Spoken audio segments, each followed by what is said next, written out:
अब हम संस्कृत के सिलेबस की बात करें तो इसको ज़्यादा डिटेल में देखने की ज़रूरत है नहीं, ओवरव्यू देख लेते हैं बस। संस्कृत का सिलेबस 2024 के लिए नया आया है। इसमें एक तो दे रखा है अपठित गद्यांश है ना, 15 नंबर का, रचनात्मक कार्य 25 नंबर का, व्याकरण 25 नंबर की, और किताब से पूछेगा 35 नंबर के प्रश्न, और कुल पेपर आएगा 100 नंबर का। समझ गया? अब सबसे पहले जो इंडेक्स है इसमें बुक के बारे में बता रखा है, जिसे अपठित गद्यांश देगा। सबसे पहले क्या देगा? अपठित गद्यांश। पहला प्रश्न पूछेगा कि इस गद्यांश को शीर्षक दो, 1 नंबर मिल जाएगा। दूसरा, एक पद में उत्तर दो, ऐसे 4-5 प्रश्न पूछ लेगा, उनके उत्तर देने हैं। फिर पूरे वाक्य में उत्तर दो, यानी एक पूरी लाइन लिख के उसका उत्तर देना है। और भाषा संबंधित कार्य पे पहुंच सकता है, समास बताओ, संधि बताओ, क्रिया बताओ, ऐसे। क्लियर? समझ गया? और अलग अलग एक बड़ा पैसेज मिलेगा, एक छोटा मिलेगा इसमें, ठीक है। और सेकंड वाले में यही है, एक लाइन में उत्तर देना है, पूरी लाइन में देना है, यानी कि एक पद में देना है, पूरी लाइन में देना है। फिर भाषा से संबंधित प्रश्न भी पूछेगा। समझ गया? एक दे रखा है वाक्यकृत क्रिया पद चयनम। इसमें क्या है कि अपन को परिवर्तन करना रहता है कि वाक्य को किस प्रकार अपन परिवर्तित करेंगे। जैसे मैं काम करता हूँ, या फिर इसे बोलते हैं ये काम मेरे द्वारा किया जाता है। बात तो वही है, लेकिन कहने का अलग अलग अंदाज होता है। फिर विशेषण के बारे में यहाँ जानकारी दे रखी है। क्रिया मेन है, इसमें क्रिया के बहुत सारे क्वेश्चन। सर्वनाम से संबंधित दे रखा है और विलोम पद से संबंधित दे रखा है। समझ गया कि नहीं समझा? ये कॉन्सेप्ट है। अब रचनात्मक कार्य इंपॉर्टेंट है। जो फेल होते हैं संस्कृत में, वो जो तेरा भाई था ना, वो जो फेल हुआ था, उसको इस सेक्शन से नंबर मिलेंगे बहुत सारे, ठीक है। उसको बोल देना कि रचनात्मक कार्य पढ़े, ये काम कर लेगा तो फेल होने के चांस खत्म। पहला लिख रखा है संकेताधारित अभिनंदन पत्रम, यानी कुल मिला के पत्र लिखना है अपन को, 5 नंबर का आएगा। इससे संबंधित क्वेश्चन पूछेगा, यानी कि पत्र किसी पर भी दे सकता है, शादी विवाह छुट्टी, है ना, उसमें यहाँ तो खाली जगह भरनी रहेगी मेरे हिसाब से।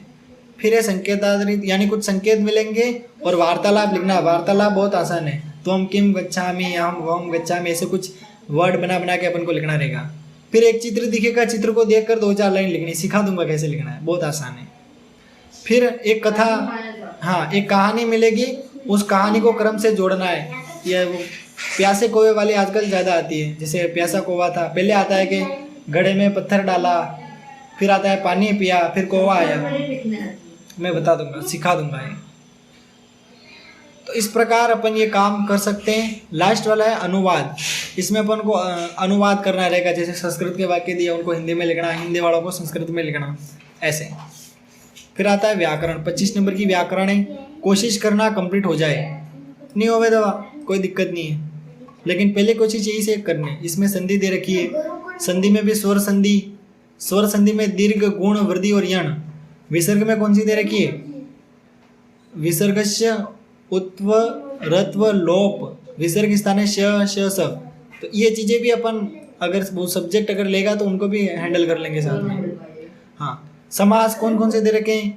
तत्पुरुष, द्विगु, बहुब्रीहि, समासा नाम, सामासिक पद निर्माणम, समास विग्रह च। तो ये चीज़ें दे रखी है। कारक दे रखा है 3 नंबर का। प्रत्यय भी दे रखे हैं, इन प्रत्यय को ढूंढना किसी वाक्य में, या फिर प्रत्यय से कोई वाक्य बनाना। धातु के रूप दे रखे हैं, बहुत ही आसान है, 3 नंबर इसके आराम से मिल जाएंगे। हाँ, अब इसमें देखो, ये लता शब्द होते हैं, राम शब्द होते हैं, ये इसमें शब्द रूपाणी में है ना। अकारांत है, इकारांत है, उकारांत है। तो ये भी बहुत आसान है, इनको कठिन बिल्कुल नहीं समझना है। समझ गया कि नहीं? थोड़ा और है इसमें। हाँ देखो, स्त्रीलिंग में भी दे रखे हैं बहुत सारे, और नपुंसकलिंग में भी फल शब्द दे रखे हैं, मधुवत, ऐसा कुछ दे रखा है। संख्या का नाम बहुत ही आसान है, इसके नंबर हम आराम से खींच सकते हैं, ठीक है।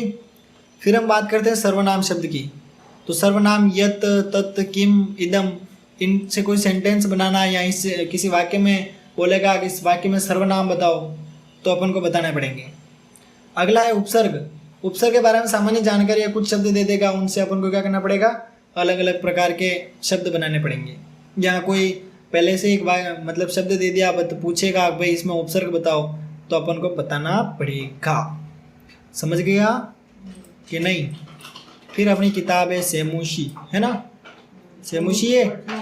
हाँ, तो अब इसमें पाठ्य पुस्तक, इसमें मल्टीपल क्वेश्चन पूछेगा 7, ठीक है। फिर इसमें गद्यांश और पद्यांश से संबंधित चीज़ें पूछेगा 10 नंबर की। एक पद में उत्तर देना, पूरी लाइन में उत्तर देना और भाषा से संबंधित, ठीक है। एक प्रश्न और है, पद्यांश पहले से लिखा मिलेगा और उसको हिंदी भाषा में प्रसंग लिखना है और उसकी व्याख्या लिखनी है। यानी कि जैसे कोई भी श्लोक दे दिया है ना, उस श्लोक को क्या करना है, हाँ पद्यांश दे रखा है ना, जैसे अपनी किताब जो है ना उसमें से कोई 5-4 लाइनें पहले से लिख के दे देगा कि तुम्हारी किताब से मैंने लिया है, अब बताओ कौन से पार्ट से लिया है। इसलिए मैंने बोला संस्कृत में रीडिंग करो, रीडिंग करने से हमें पता लग जाएगा कि इस लेसन से आया। राइटर का नाम पहले से याद है हमें, तो आराम से अपन उसकी प्रसंग लिख लेंगे और व्याख्या आराम से कर लेंगे लेसन पढ़ने के बाद। ये समझाया था मैंने। फिर है इसमें एक पार्ट का सार लिखना है, यानी कि कोई भी एक पार्ट दे देगा, उसका सार अपन को हिंदी भाषा में लिखना है, और हिंदी भाषा में तो आराम से लिख लेंगे, मैं स्टोरी समझा दूंगा, उसके हिसाब से कर लेना। फिर एक और दे रखा है प्रश्न निर्माण। प्रश्न निर्माण करना बहुत ही आसान है, यानी कि कोई भी जैसे तुम कुत्र गच्छामि या तुम नाम की, ऐसे कुछ अपन खुद से ही बना सकते हैं, वो कुछ देगा उसके हिसाब से। फिर है एकस्य पद्यस्य अन्वय। अन्वय लेखन क्या होता है इसके बारे में हम फिर कभी देखेंगे। और श्लोक लिखना बहुत आसान है, 3 नंबर मिलेंगे शायद इसके, 2 श्लोक लिखे 3 नंबर मिल जाएंगे। फिर है शब्दार्थ, कुछ कठिन शब्द देगा उनको आसानी से कन्वर्ट करना रहेगा। समझ में आया? पक्का? तो ये सिलेबस का काम कंप्लीट है अपने, सब सब्जेक्ट का सिलेबस लिख लिया, या मंडे तक जमा हो जाएगा कि नहीं? क्योंकि सिलेबस ही नहीं लिखेगा तो फिर दिक्कत आ सिलेबस तो अपने 3 का ही लिखना है, बाकी का मैंने इसे अपने पास समय पड़ा था बता दिया, ठीक है। अब मंडे से अगर तुम आया तो 9th का अपन स्टार्ट कर लेंगे S1, जो भी तुमने S1 लिए उसके हिसाब से प्रिपरेशन कर लेंगे, या फिर दोनों को कंबाइन करके एक ऐसी सब्जेक्ट देख लेंगे जो अपने काम की। क्लियर? समझ गया?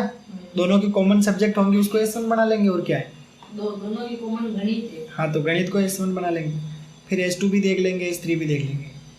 क्लियर? समझ गया मेरी बात? अब कोई क्वेरी कुछ पूछना है? नहीं, सब कंप्लीट जाना नहीं, पहले कुछ पूछना है? नहीं, सिलेबस से संबंधित कोई जानकारी? प्रोजेक्ट, हाँ, प्रोजेक्ट का अपन अभी देखते हैं ना।